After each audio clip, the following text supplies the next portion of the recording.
Assalamualaikum everyone, welcome back to Mr. TECHFOX. Today, I'll show you how to create a shortcut for Google Finance on your desktop, making it easier to keep track of your financial interest with just one click. If you find this tutorial helpful, please consider subscribing for more tech advice.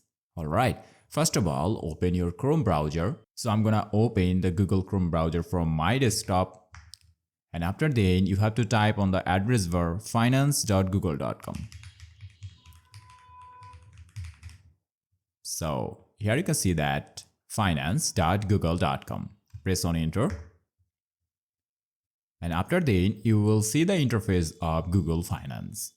And now you will see a three-dot icon on the top right corner.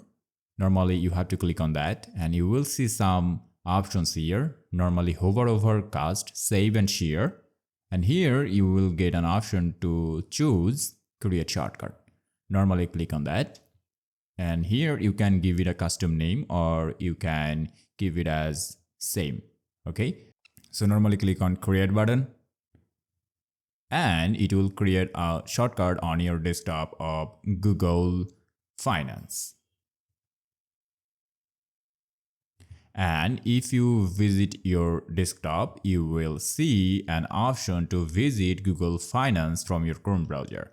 And every time if you click on that, it will redirect you to finance.google.com. And it will help you to visit Google Finance with just one click. I think this video will help you a lot. If this helps, please consider subscribing this channel. Alright, see you in the next video. Allah Hafiz.